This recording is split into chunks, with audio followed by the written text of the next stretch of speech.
The Mormon Church is one of the wealthiest churches on the planet, and some say it's literally the richest church on the planet. So this is my explanation as an ex-Mormon who, for 20 plus years, dutifully paid 10% of my income on every single penny I ever made. And I mean this literally. Like when I was a kid, if I found 10 cents on the ground, I would pay my 1 penny, put it in the envelope, and give that to my bishop. Tithing is drilled into you as a Mormon kid from a very young age. There's hymns about paying tithing. There's lots of children's activities so that you can teach your little tiny children that paying tithing is really important. And along with that, here's an off-quoted sentiment from a Mormon leader. He said, "Some people say, I can't afford to pay tithing because 10% of your paycheck is kind of a lot of money. Those who place their faith in the Lord's promises say, I can't afford not to pay tithing." That quote was from Dallin H. Oaks, but here's a different speech by a different leader where he says essentially the same thing. No bishop, no missionary should ever hesitate or lack the faith to teach the law of tithing to the poor. The sentiment of they can't afford to needs to be replaced with they can't afford not to. One of the first things a bishop must do to help the needy is ask them to pay their tithing. Like the widow, if a destitute family is faced with the decision of paying their tithing or eating, they should pay their tithing. Not great. Oh my goodness. And there are many, many missionaries across the globe, and they will go into impoverished families, impoverished communities, and teach those people that they should be giving 10% of the very small amount of money that they have to what is essentially a multi-billion-dollar corporation. The top comment on that video says, "Tithing has brought me only pain. I have tithed all my tithes and even asked multiple bishops over the years for help with food, and none has ever been given to me. So for all those who act like everything is okay in each case are clearly wrong." He goes on to say, "Tell me how a full tithe payer and worthy member get no help." Another top comment says, "He must need a new car." And so obviously the level of indoctrination and guilt that goes into getting members to pay tithing is pretty extreme. If you're hungry and you could either get food or pay tithing, you should pay tithing. This is absolutely immoral advice to give to individuals who are going through a hard time. And when I was in college, if I got a gift card, I would pay tithing on the gift card. When I got a scholarship that, the scholarship went directly to the university, BYU, I paid my own money to pay tithing on the scholarship. And so the level to which I was really observing this law of tithing was pretty extreme. But even with all of that guilt and these crazy levels of messaging and indoctrination from a very young age, there are so many other things the church has done to amass this fortune outside of just getting members to fork over 10% of their paycheck. The church has done a lot in order to amass this level of wealth, and we don't even really know exactly how much it is. In the United States, churches aren't required to say how much money they have. Estimates put the church's wealth at between 200 and 300 billion with a B dollars. To read from the Salt Lake Tribune, it says, that's according to the Widow's Mite report, a website devoted to documenting the church's finances. It estimates the church's overall wealth at about $293 billion at the close of 2024.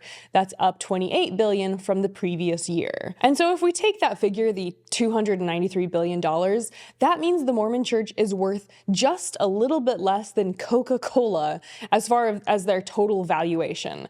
And it means that they're worth more than General Electric, Chevron, Disney, Wells Fargo, T-Mobile, McDonald's, and American Express. And so if there's one thing I know about Mormon God, it's that he really, really loves money. What's more is that the church was fined $5 million by the SEC, by the federal government, for purposefully concealing just how much money that they had. And a lot of this money is held and managed through the church's investment arm, which is called Ensign Peak. And I feel like the fact that I have to say that the church I used to belong to literally has an investment arm, that's just a huge red flag. On this website, you can see where they've disclosed what it is they're investing in right now. Some of their largest holdings are Nvidia, Microsoft, Apple. So I'll link that. All of this will be linked below if you want to go check out what the Mormon Church is investing in right now. Obviously, the $5 million is a slap on the wrist of a fine compared to having almost $300 billion. They're like they're like, that's what I like rub my nose in the morning. But I think for a lot of people, this really exposed that the church was lying. If you read through the SEC's report about this, they say, we allege that the LDS Church's investment manager, with the church's knowledge, went to great lengths to avoid disclosing the church's investment. And so if the government is saying that they use the term great lengths, they went to great lengths to avoid disclosing this wealth, that's called a lie. The church lied about the amount of money that they have. And when I was a member, as anyone watching this will know who was once a member, you have to answer a bunch of questions in order to enter a temple, to go to a Mormon temple. One of those questions is, are you honest in your dealings with your fellow man? And so to me, the fact that the church can say, sorry, you're not going to get into the highest level of Mormon heaven because you're not eligible for a temple recommend. Meanwhile, on the back end, they are scamming the government and like doing the most to try to make sure the government doesn't know how much money they have. I find that a little hypocritical. I also, growing up, had to memorize something called the Articles of Faith. These are meant to be just a very basic set of beliefs that Mormons hold, and most primary kids memorize them. So one of the Articles of Faith, this is Article Faith 12, it says, we believe in being subject to kings, presidents, rulers, and magistrates, in obeying, honoring, and sustaining the law. And so you would think from this Article of Faith, along with the temple recommend questions, that they would, like be willing to be honest with your fellow man, obey, honor, sustain the law, which says, don't obscure your investments, your billions of investments from the federal government. But I guess they're just sidestepping this one. I will say too that even though obviously, like I said, that the $5 million was not that big of a deal to their bottom line, I think it made a huge deal to a lot of members. There were many members who, after this came out, who said, I don't think I really need to pay tithing anymore. Because can you imagine paying 10% of your paycheck to an organization that has $300 billion? And maybe if you knew that they were doing something really, really good with that money, you would feel like, hey, take my money. Do the good things with my money. You're a church, you're a charity. Here's my 10%. I trust you.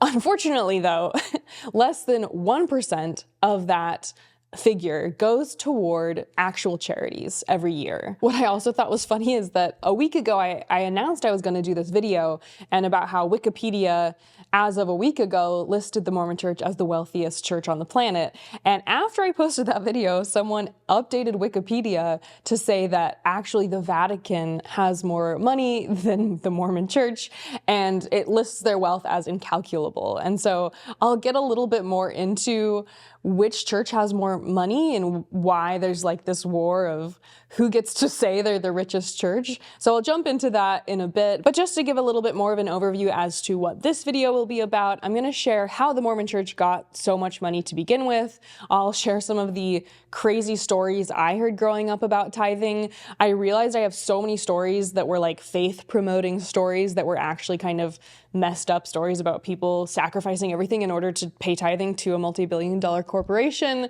So I made a separate video on Patreon that's already posted if you want to check that out after this video. So I'm going to tell some of those crazy stories that I heard growing up that were meant to encourage me to be willing to pay tithing on every cent I ever had in my hand. I'll also go more into what the church invests in specifically. The Widow's Mite report is a great resource for figuring out how the church is investing this money. We'll talk about the multi-million-dollar mall the church built in Salt Lake City. I'm also going to share more about the details behind the SEC investigation and its impact on church culture. I also found a lot of information about how the church exploits tax loopholes, both in other countries and in the US, in order to ensure that they're paying the least amount of tax as possible so they can keep as much money as they can. I'll say that this video could easily be several videos because there's so much to get into when it comes to the church's finances finances. So consider this a high-level overview, and I'll link everything below if you want to go down the rabbit hole even further. So that's what's coming in today's video. Don't forget to like this video, subscribe to my channel, drop a comment for the algorithm. Let's jump into the specifics around how the Mormon Church and the Catholic Church's wealth is the same and how it's different. I also think explaining a little bit more about the differences between how the Mormon Church operates and the Catholic Church is really eye-opening, because it also helps explain how the church has amassed so much wealth on paper. And I think how you quantify the wealth really matters when you're trying to figure out just how much money that these churches have. And the idea that a church, either of these churches, has billions of dollars is obviously so crazy that a church can hold so much wealth. This isn't going to be necessarily a value judgment on either church yet. We're getting there with the Mormon Church. This is just an explanation and kind of a compare and contrast. I do think that saying that the wealth is incalculable is kind of a cop-out. If you go to the pages linked on the Wikipedia page, our first is Vatican owns over 5,000 properties worldwide. It reveals in first disclosures in real estate holdings. Church is struggling with a budget deficit plus years of alleged mismanagement tied to its investment strategy. And then there's also this page which explains that the Catholic Church has an operating deficit. And so the reason it's funny to say the wealth is incalculable is that obviously everything probably does ultimately have a price, but churches don't really disclose often how much money they really have, which is another reason why it's hard to tell just how much money the Mormon Church has. The way a church is organized matters a lot. So the Catholic Church specifically, and a lot of churches, are decentralized. So that means that there's different dioceses, there's different countries, and within each country, within each diocese, there's different people, and those people have a fair amount of power. So if you are a Catholic in Canada, and you give that money to a Catholic priest in Canada, the money will probably stay in Canada, and it will more or less stay in the ecosystem in which it was donated. However, the Mormon Church is highly centralized, and as you can see from this article, they're basically reporting on how over $1 billion was transferred out of Canada to Salt Lake City by members of the Mormon Church. So while the Catholic Church is pretty decentralized and the money is held in all these different pockets all across the globe, anyone who pays tithing in a church, almost all of that tithing is going to go through country lines, out of wherever it might have been donated, and it's going to be held centrally in the United States, in Salt Lake City. And so the way the money is held matters because it dictates how liquid that money really is. So the Catholic Church is kind of like a huge wealthy family with lots of aunts and uncles and cousins, but it's not like Aunt Mabel has Uncle John's logins to his bank account and can just transfer the money over without anyone saying anything. And so this means even if the money is there technically, it's not easily accessible to all the leadership of the Catholic Church. Whereas in the Mormon Church, it's like just one person is very, very rich, and that person gets to dictate exactly what's happening with the money. The Catholic Church has a pope, the Mormon Church has a prophet, but the pope has a lot more checks and balances on it, on his power, than the prophet.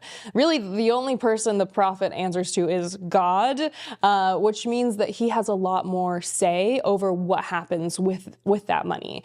And underneath the prophet of the Mormon Church, you have 12 apostles, and those 12 apostles, and he has 2 counselors, those people basically have total control over this massive amount of money, and there's not a lot of discord, at least publicly, around these individuals. They always form a very united front. And so basically think of a generational wealthy family with lots of aunts and uncles, that the family's very rich, but there's not like one single person, versus a more impoverished family where just one member of the family has a ton of money and everyone has to go to them and ask them for money. Maybe this analogy is getting too long. Those 12 apostles and the prophet, they all are in Salt Lake City. It's so crazy because when you're in Salt Lake, there's the pretty temple that everyone probably recognizes. I put it in my thumbnails from time to time.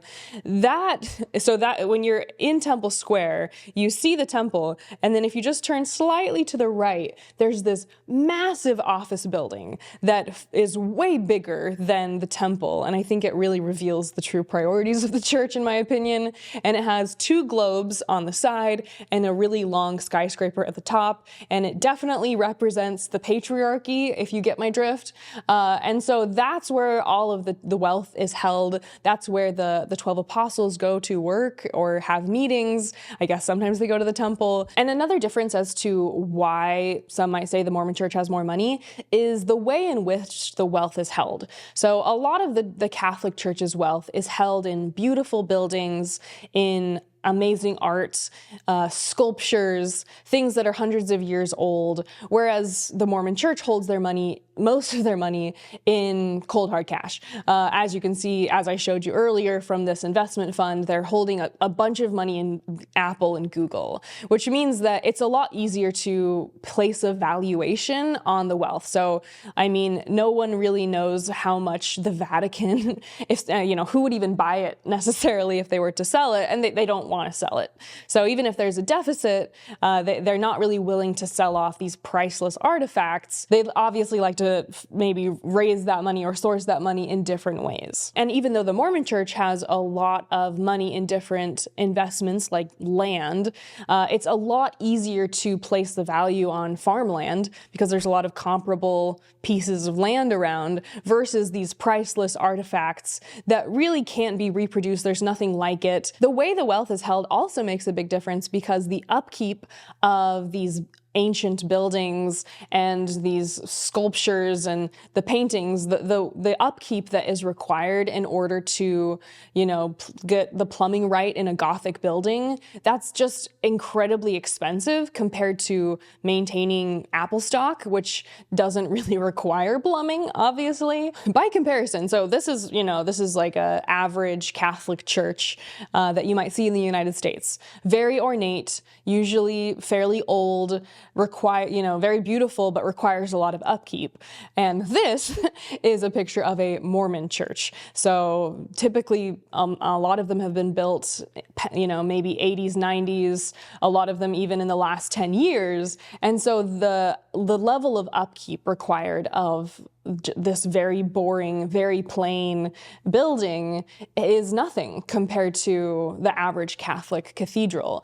And so that's another, way that we can quantify what the operating costs are going to be, is that really at every level, the Mormon church is sucking all of the wealth and all of the richness that could be had by this war chest of a fund they have. And they're saying, that the building will be as bare as possible. And they're basically just saying everything that we're going to do is going to be kind of the bare minimum. And so I think too, just the way in which the wealth is held makes a big difference. So the Mormon church is both more liquid, so they can quickly sell a property, they can sell stock and have cash in hand. The church just has more liquidity than the Catholic Church, which has a lot of their wealth held in these really priceless artifacts. That leads us into operating costs. The Mormon church has very few operating costs. Most of the people who are in the clergy do it for free. So a bishop of a congregation is not paid. A lot of people are surprised to hear that. And honestly, we used to kind of brag about it when we remember is like, our people are so disciplined and they have so much faith that they do all of this for free. But when you find out the church has $300 billion, suddenly it's not the flex that you thought it was. It's actually just unpaid labor. And so most of the people within the local congregation aren't compensated for what they do from day to day for the church. So they're not paid to be bishops or Relief Society presidents. You're not paid to collect fast offerings. You're not paid to really any local calling is not compensated. Some of the higher ups are compensated or they have living stipends of some kind, but most of the day-to-day of the church at a local level, the church is not paying any of those people to do what they're asking them to do.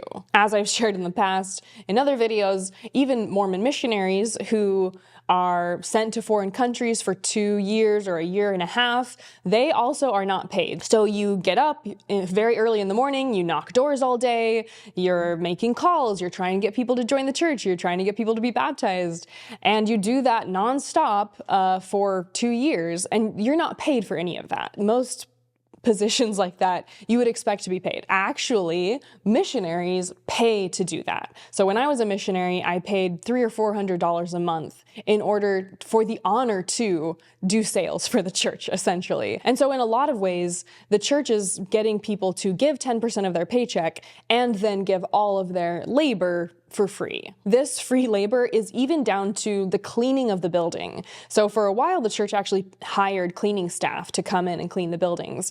But in early 2000s, they were like, we're not even doing that anymore. So you can find here some screenshots of people, getting together to say, all right, it's your turn to clean the building. You're going to be on this Saturday or blah, blah, blah. And as a kid, I literally had weekends where we would go to the church, and as like a 12-year-old, I'm scrubbing the toilets at the church for a multi-billion-dollar organization, which is just so crazy. And I think that after the SEC thing broke and people were like, the church can pay for its own cleaners. And even as a missionary and as a member, we were told fairly consistently, as a missionary specifically, we were told, do not ever offer any sort of help to investigators. If someone wants the church to help them, they need to join the church. They need to be paying tithing. As members, it was very much messaged that you shouldn't bleed the church of its resources.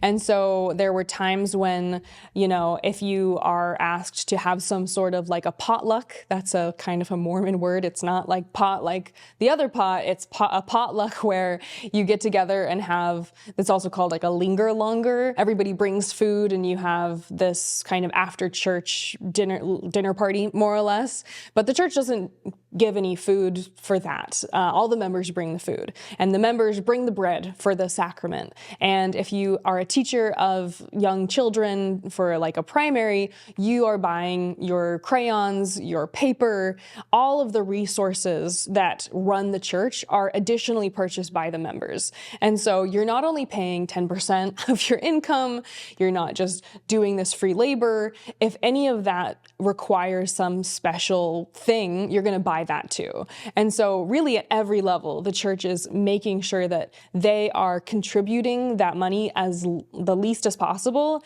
and the members are stepping up and being you're told basically, this is how you show your faith. You give all of yourself and we get to keep the rest. And so if we're comparing operating costs, free labor, free missionaries who are paying, members who are bringing their own cleaning supplies and crayons, and then you compare that to the Catholic Church, it pays many more of the clergy, provides many more resources to its people. It also donates a lot more to charity than the Mormon Church by a long shot. And so really at every level, the Catholic Church is just doing more that costs more money. That's how we get articles about operating deficits. And then on the Mormon side, we get articles about hidden billions that they're concealing from the government. However you want to slice the bread, the Mormon Church is definitely one of the wealthiest churches on the planet. So let's get into how they accrued all that wealth to begin with. The 10% tithing is obviously the basis of how they got their kind of seed fund for this wealth. And when I was a kid, I would always fill out my tithing on my tithing slips. You can see an example here. And the tithing slip literally has a terms and conditions thing at the bottom, which I will read to you now. It says, though reasonable efforts will be made globally to use donations as designated, all donations become the church's property and will be used at the church's sole discretion to further the church's overall mission. Mission is not disclosed here as to what exactly that may be. Long story short of their terms and conditions is that they will be doing whatever they want with that money. And here's a clip. This is from a popular Mormon YouTube channel where they're addressing what the church is going to do with this money. The church's financial situation. There's still a lot you could do with the money, but it's not going to solve the world's problems. My decision to pay tithing is not conditioned upon how the church uses. That's important. It has 23,000 likes. 23,000 people are brainwashed.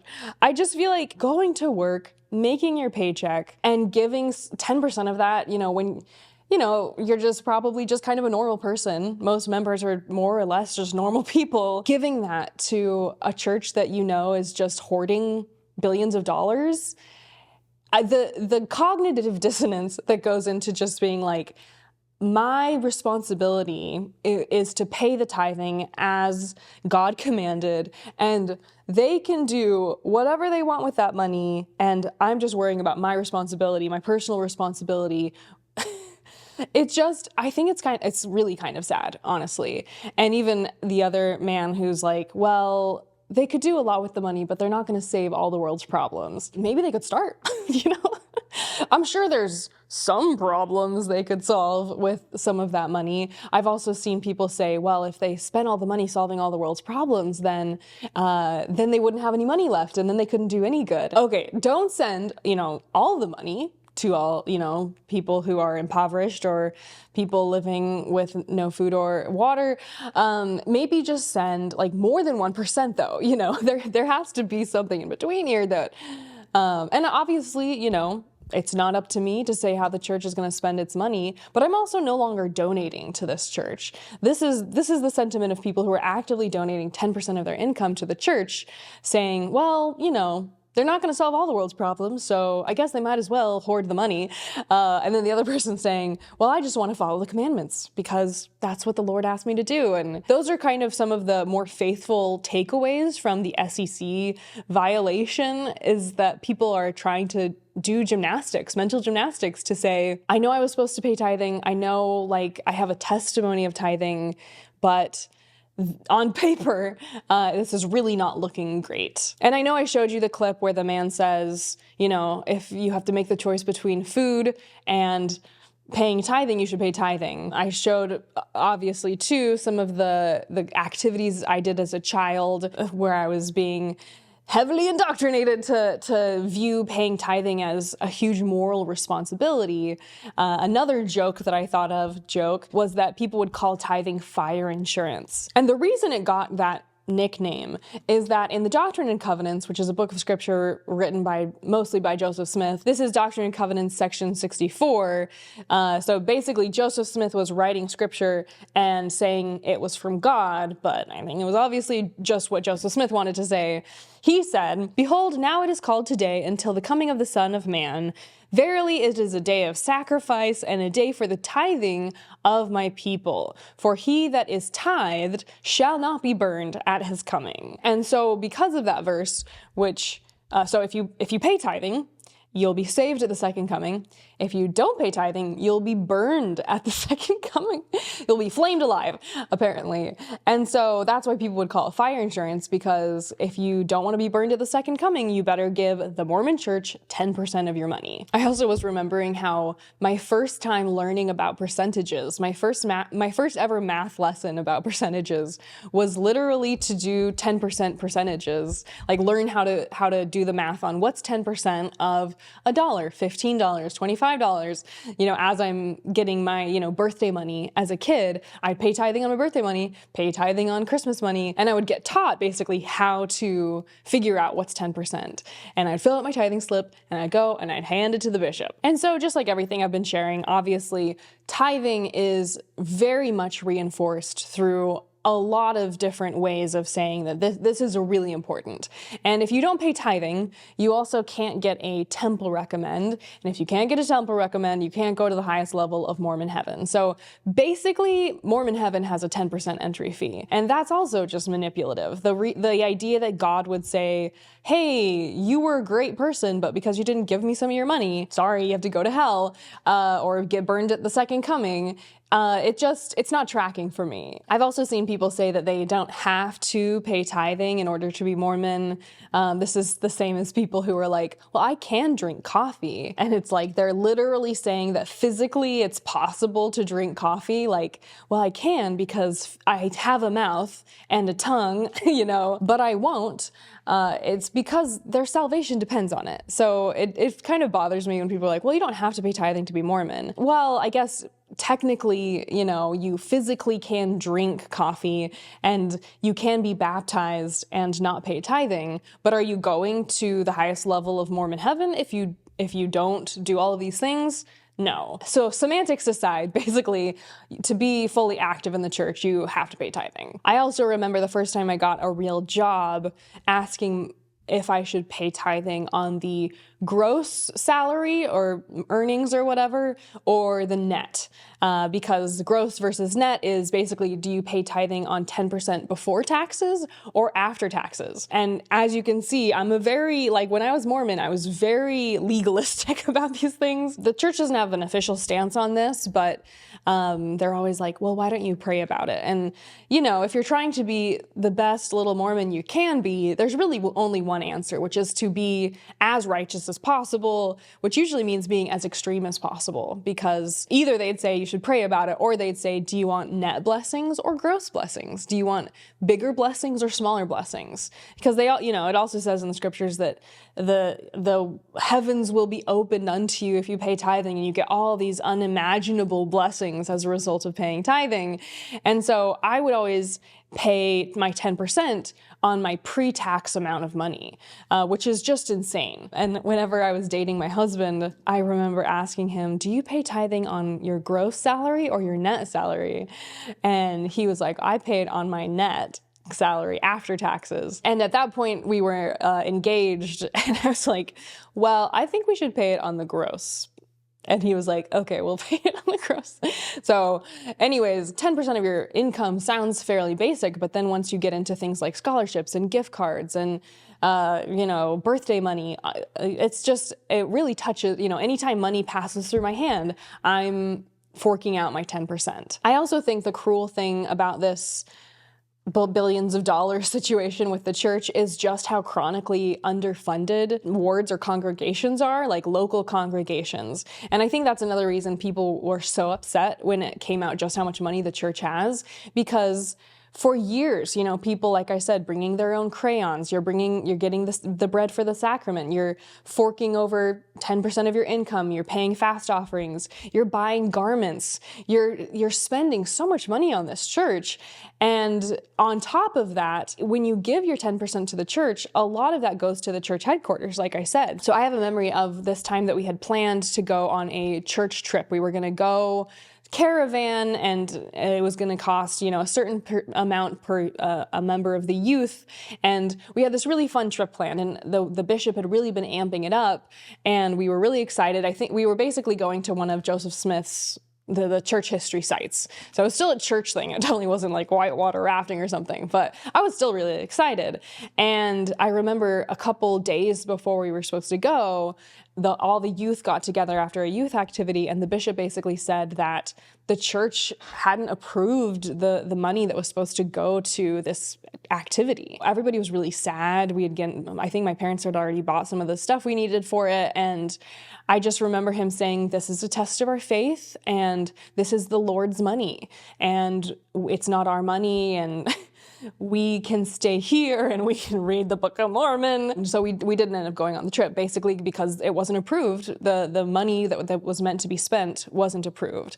And so when people find out that they've been forking over 10% of their income, and instead of having their kids go on fun trips, fun to church history sites, it's just going into Apple stock. People are insanely upset by that, as they should be. And that's just, me as a little middle-class kid example. That's not missionaries going to people in the Philippines who have dirt floors and no running water and saying, you should pay 10% of your income to this American multi-billion-dollar corporation.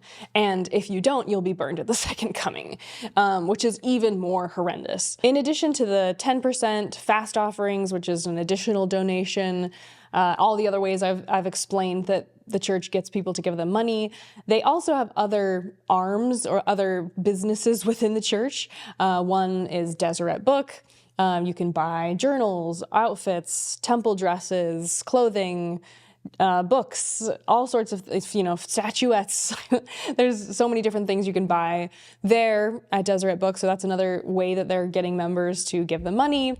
They also have Deseret News, which always has ads running on it. So it seems like they're probably making money that way. They have a lot of people who write for them. And so you can subscribe to get their news. There's a subscription program for that. They also have life insurance, and any of their, like if you're a BYU professor, for example, you can purchase insurance through them, like health insurance. And so they have a lot of their own systems that they can have members use rather than using other private suppliers of things like insurance. They have radio stations. Bonneville International is their radio station, and they have a few other things through Bonneville International. And then I haven't even talked about City Creek, which is the mall that they built, basically saying it's like a revitalization of Salt Lake, and it's like a massive mall. There's a creek running through the mall. It's really beautiful, don't get me wrong, but I don't know that when you pay tithing to a church, you expect them to build a mall out of your tithing.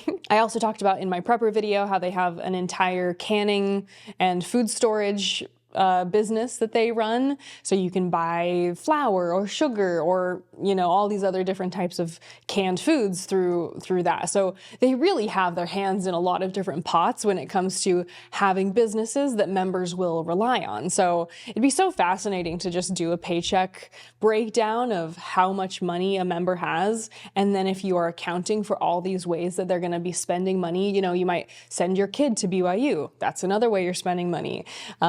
Send them on a mission. It's another way you're spending money. So I'd love to know, what's the true percentage of someone's lifetime paycheck that's actually going toward the church, because 10% is the bottom, that's the floor.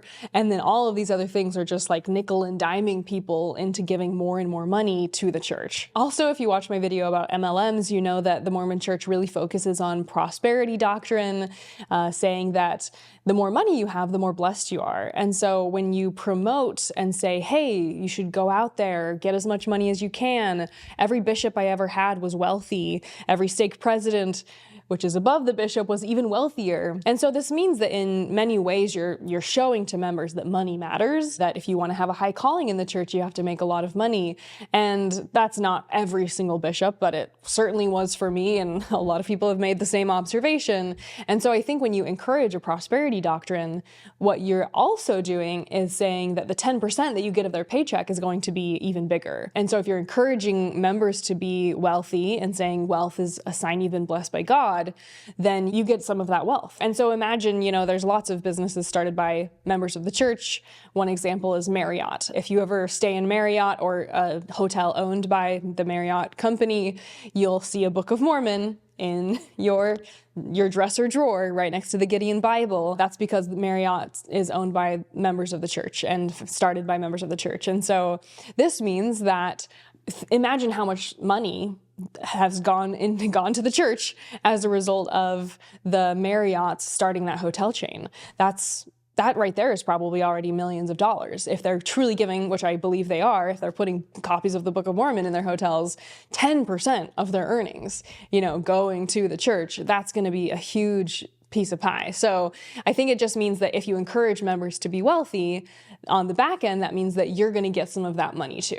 The final thing I thought of when it comes to how the church got this much money is how much they focus on additional giving to the church. So they have an entire philanthropies arm where they call members. I've received calls because I went to BYU of them saying, hey, do you want to donate to BYU? And I'm like, no, please lose my number. You can see on their philanthropies page, if I suggest going and clicking through it because some of the wording is insane. Let me read from some of the suggestions. So first, they very heavily are saying, hey, this is a tax write-off. That's something they talk about a lot within this page. Obviously trying to be like, look, by giving to us, this is going to really help you too. So why not get a great tax write-off by giving us your stuff? For example, they say that the family farm or ranch can make an ideal gift to the church or one of its institutions.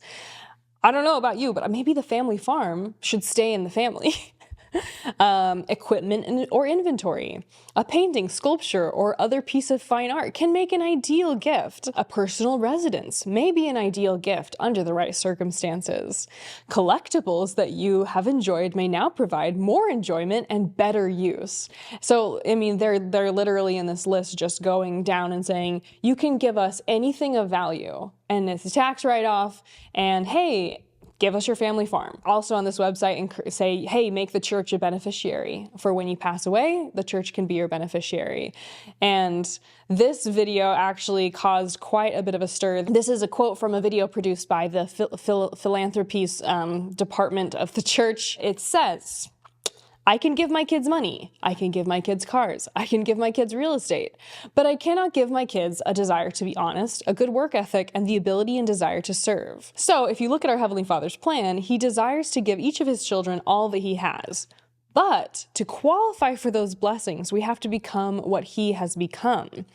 Now, I don't pretend to be like my Heavenly Father, but for my children, for them to inherit my estate, they will need to become what I am trying to become. And so to read between the lines here, which is not that hard to do, he's essentially saying that for his kids to inherit his money, they need to be Mormon. They need to be good members of the church. They need to be active in the church. They need to have temple recommends. They need to be on the Mormon path. And this was produced by the Mormon Church's philanthropies department.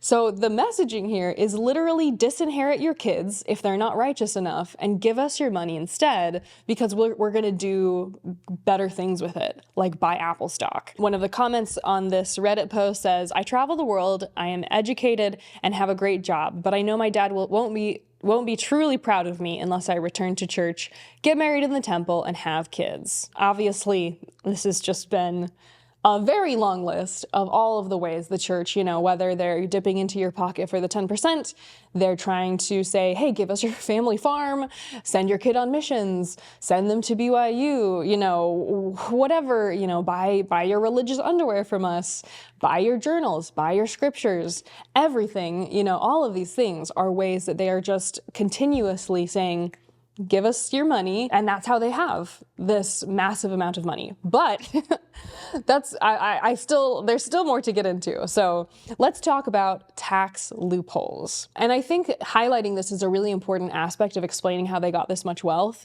because in the United States, churches that make money are not taxed. So you or I, we pay taxes to the government. But if I was a church, I would not have to pay taxes in the United States. And that's not the case in every country in the world, but it is the case in the United States. And so what the church does is, rather than paying taxes in other countries, so say a Mormon goes and gives tithing to somebody in some other country, the church gets that money out of the country and brings it to the United States, where it doesn't have to pay taxes on it. Whereas if it kept it in the country, it might, depending on the country's laws, have to pay taxes on that money. And so imagine there's wealthy families like the Marriotts who are paying 10% of their income from these hotels to the Mormon church. Maybe they're paying on the gross, they're paying 10% of their gross earnings to the church, and then none of that money is taxed. And then the church starts an investment arm called Ensign Peak in the 1900s and invests that tax-free money into the stock market and into land and things like that. And the ability to grow that nest egg more quickly when it is simply not taxed is just much easier. This is a magic wand that churches can wave that basically no one else can wave without doing tax fraud, basically. This tax-free ability means that they just can grow their wealth so much more exponentially than most other peoples or individuals or businesses can. Another reason why they want to bring it to the United States is that in the United States, churches are significantly more protected than in other parts of the world. The court systems, they really protect religious freedom and churches' rights. This means that, people have actually tried to sue the church over their tithing. So there's multiple tithing lawsuits that have happened, and nobody's ever won. First, they won't win in Utah because the church has, most of the judges, most of the politicians are Mormon. And so it's going to be very unpopular for them to rule against the church, but also because just in the United States in general, there is a high deference for religious freedom. Additionally, obviously, as I read from that tithing slip, even if someone's willing to bring a tithing lawsuit, and even if the people, the judges are maybe likely to be more sympathetic, the church has gone above and beyond as well to make it clear that the money belongs to them. They've crossed their legal T's and dotted their legal I's to make sure that it's basically ironclad that they get the money, and you voluntarily gave them this money, which means you don't get a say in how it's used, and that the book is closed, more or less. Mormons. The Mormon church also is protected in courts because they have a massive legal team. So they have, your church didn't have an investment team. Your church didn't have a legal team. The church's legal team is called Curtin and McConkie. And these are their numbers of who works there. So to read from this website, it says there's 98 partners. There's 173 attorneys, 2 offices, and 51 associates. Imagine if you had a team of lawyers defending you that was this big. This is like an army of lawyers, essentially. If they were all in the same room, it would be an army of lawyers to protect the church's assets and to ensure that, they get to keep their money, to make sure that if there's a tithing lawsuit, they're not going to lose it. And this is I'm stuttering over my words because the magnitude of this is so hard to describe. And so a lot of this, whether it's the tax-free income or the non-discretion around how they're spending the funds, whether it's to build a mall or for charity, this truly, from what I've gathered, would not fly in other countries. And so they take all the funds from all these other countries, they bring it to their little safe harbor in Salt Lake City to defend it with an army of lawyers and make sure that that money stays in their hands. One of the stories I heard growing up was that there was this man who started a company, who's a member of the church, and he had an accountant who was going over all of his finances.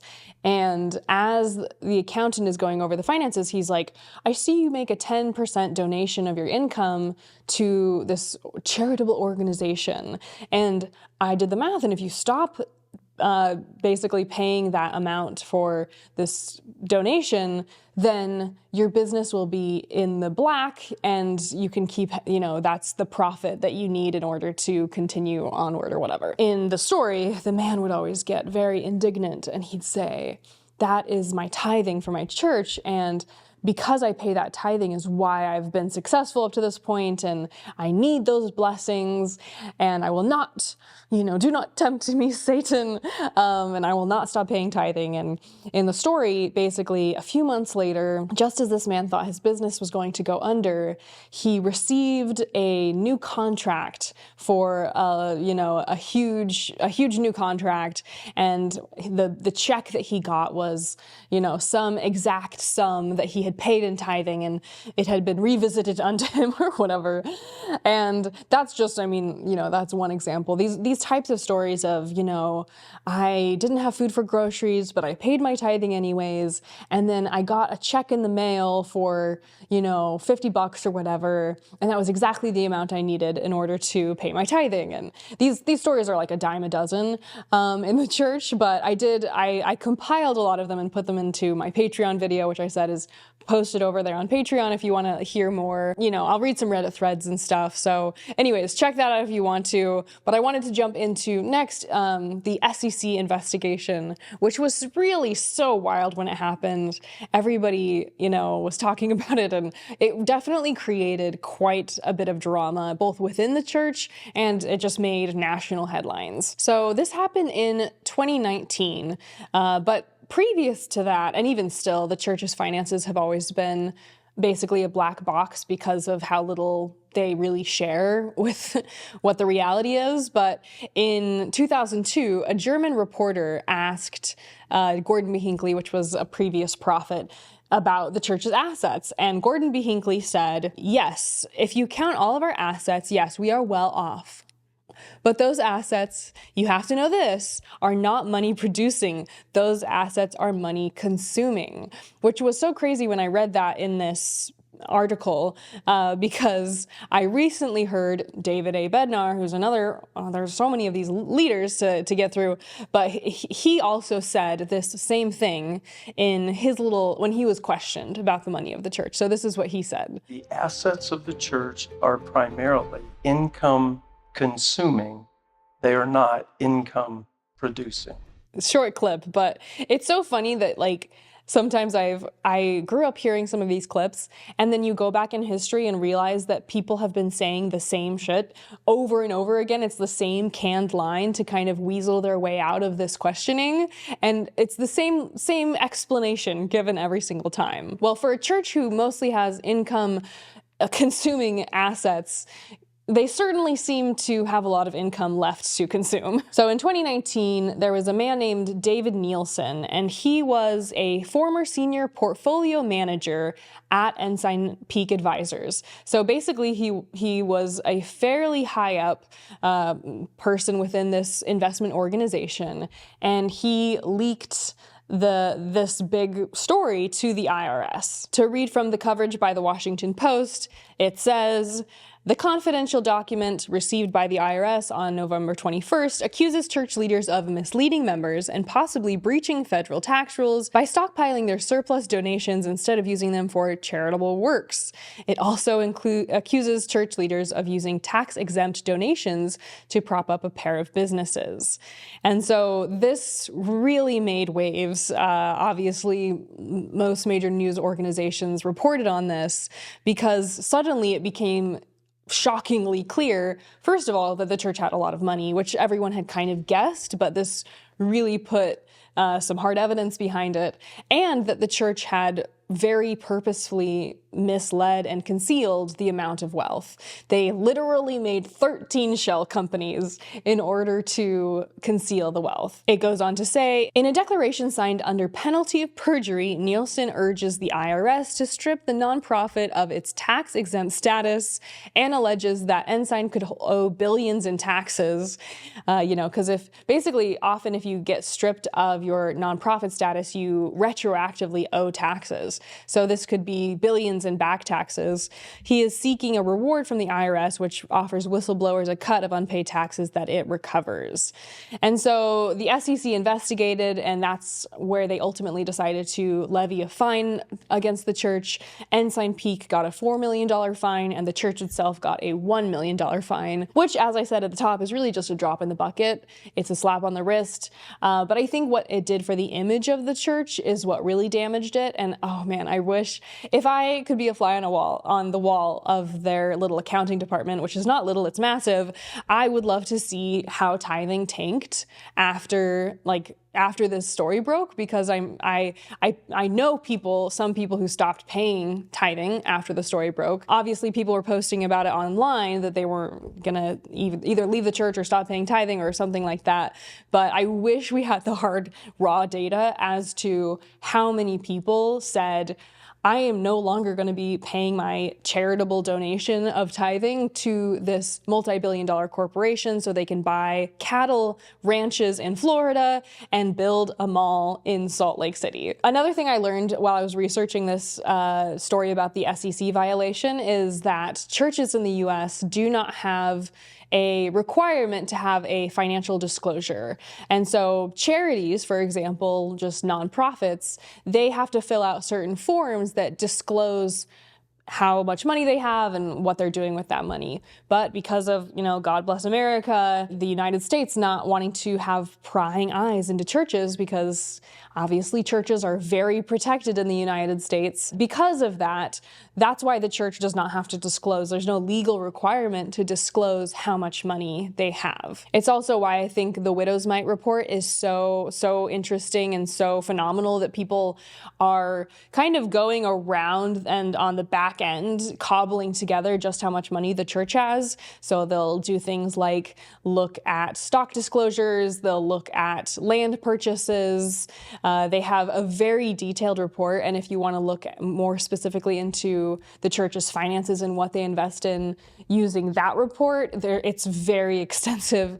They have multiple people working on it, and that's what's quoted in the Salt Lake Tribune. So I suggest checking that out because they really do a lot of work to try to go around what the church is doing and figure out where the money is being held specifically. And so I know it took a long time to get here because there's so many ways in which the church has grown their wealth and protected their wealth and indoctrinated members far and wide and guilted them into getting fire insurance so they don't get burned at the second coming. And so all of these things, all of these tactics combined, whether it's the donations from members, whether it's the tax-free, using tax-exempt status as a religion, whether it's taking money from countries that have different tax laws and bringing it to the US where it will be more protected, or hiring an entire army of lawyers in order to protect that money.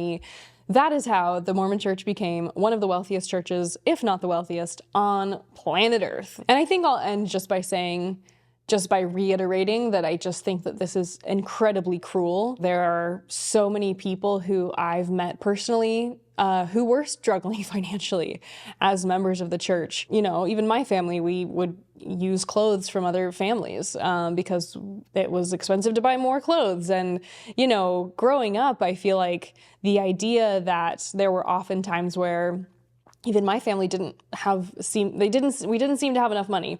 And my parents were still paying 10% tithing. And that's just one person, you know, and I knew people who struggled financially. Obviously, just to exist in space and time is often means you're going to struggle financially. And I think to ask, you know, look people in the eyes and ask them to give you their money when they're struggling to put food on the table, and then saying, have as many kids as you can. That's what's even more cruel is, like, you know, telling people, messaging members, have a ton of kids, have 4 kids, have 5 kids, give us 10% of your income. It's like bleeding these people dry so they can't pay for the kids that you told them to have. And I think that the human cost of telling people that their salvation is on the line and that they should pay tithing is a very cruel doctrine. And I know that paying tithing is not just something that happens in the Mormon church. It happens in a lot of Christian churches. I was at a coffee shop recently and I heard this man talking, and he said that I think they just had Bibles. They weren't Mormon. They just non-denominational something or other. But the man was talking about how he's been tithing double because he needs double the blessings because they're running out of money. And I'm like, you're double tithing when you're running out of money? You know, I feel like this is so cruel. And the fact that people have kids who are relying on them and mortgages and rent to pay, and they're giving this multi-billion-dollar church their 10% is just, it's insane. Food or tithing, pay tithing. How can you say that with a straight face? That's just evil. So anyways, to end with reiterating that, which is my baseline emotion about this subject. Thank you so much for watching. I always appreciate anyone who watches to the end of the video, because I know that sometimes these get a little long. So thank you for being here at the end. If you want to hear more stories about my experiences with tithing, I got a little bit into storytelling this video, but there's so much more to get into. So if you want to check out that Patreon video, it's already posted. I'll link it below. Thank you so much for watching. Thank you for being here in my new space, which I showed you guys last week. And I'll see you next week.